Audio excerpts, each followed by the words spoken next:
నా ఎక్స్పీరియన్సే చెప్తా. ఇక్కడ సురక్ష హాస్పిటల్లో మా పాపను చూపిస్తా రెగ్యులర్గా.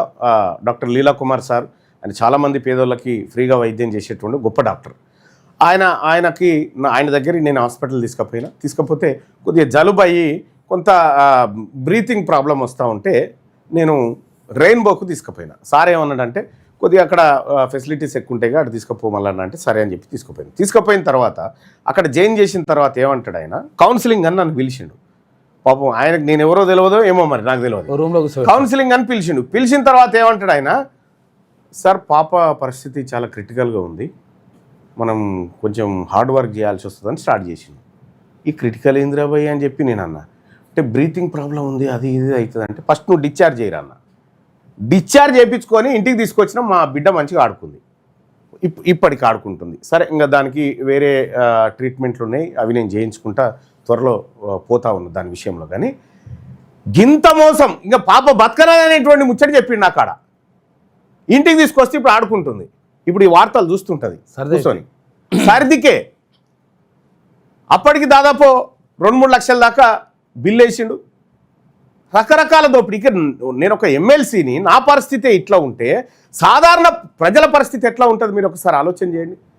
ఎంతోమంది పిల్లల మీద ప్రేమ, పిల్లగాడు పుట్టగానే లే అద్దాలలో పెట్టుడాను. ఒకటి పేదోళ్ళకి తెలియదు, అద్దాలలో పెట్టానట పిల్లగాన్ని, ఇంకుబెటర్ అద్దాలలో పెట్టానట. పిల్లగాడు జర దమ్ము తీసుకోలేకపోతున్నట్టు ఇక వానికి రకరకాలు చెప్తారు. మొత్తం మీద వాని మైలపోలు తీసేదాకా ఇడిచిపెట్టరు. ఇక ఫస్ట్ పోయినప్పుడే వాడు జర ఉంగరాలు పెట్టుకొని చైన్లు గిన్నెలు వేసుకొని పోయి మా కోడలే మా అత్తమ్మనే అని చెప్పినావు అనుకో, కూర్చోండి నీ పని అయిపోయినట్టు. ఇక ఏం లేకుండా చిరిగిన బట్టలతోని మాసిన బట్టలతోటి సాధారణ చెప్పులు వేసుకొని పోయి సార్ ఎట్లా చేయాలి సార్ అన్నాం అనుకో, ఏం కాదా అయిపోతుంది, ఇంకా కొన్ని కట్టేది ఉంటే కట్టేసి అయిపోతుంది. ఏం భూములు జాగలు ఇవన్నీ కనుక్కుంటారు. ఇవన్నీ కనుక్కొని దాన్ని బట్టి ఈ వ్యవస్థ నడుస్తూ ఉంటుంది, కార్పొరేట్ వ్యవస్థ. ఈ కార్పొరేట్ వ్యవస్థను తొక్కి పండబెట్టి ఈ దోపిడీని ఆపాలనేదే తెలంగాణ రాజ్యాధికార పార్టీ లక్ష్యం. విద్యా వైద్యాన్ని మొట్టమొదటిసారిగా ఈ తెలంగాణ రాష్ట్రంలో సెట్ చేసి అసలు ప్రైవేట్ రోడ్డు ట్రీట్మెంట్ చేయాలంటేనే, ఈ దొంగ ట్రీట్మెంట్ చేయాలంటేనే ఉచ్చబడాలి. ఆ పరిస్థితికి తీసుకొస్తుంది తెలంగాణ రాజ్యాధికార పార్టీ. ఇలా ప్రైవేట్ స్కూల్ ఓపెన్ చేసేందుకు రేవంత్ రెడ్డి గారు పోతారు, ప్రైవేట్ కాలేజీలు హాస్పిటల్ ఓపెన్ చేసేందుకు నరేంద్ర మోడీ గారు వస్తారు. ప్రజలారా గుర్తుపెట్టుకోండి, మన సొమ్ము, మనం కష్టపడుతున్న సొమ్ము విద్యా వైద్యానికి ఎక్కువ పోతా ఉంది. దీన్ని కట్టడి చేయగలిగితే మీరు ఏ పెన్షన్లు కోరుకోరు, మీరు ఏ పథకాలు కోరుకోరు.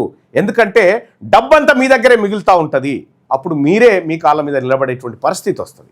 సో ఆ విధంగా తెలంగాణ రాజ్యాధికార పార్టీ ఒక సుదీర్ఘమైనటువంటి ఆలోచనతోటి ముందుకు వస్తూ ఉంది. ఈ పార్టీని ఆశీర్వదించమని చెప్పి ప్రజలందరినీ రిక్వెస్ట్ చేసుకుంటా ఉన్నా.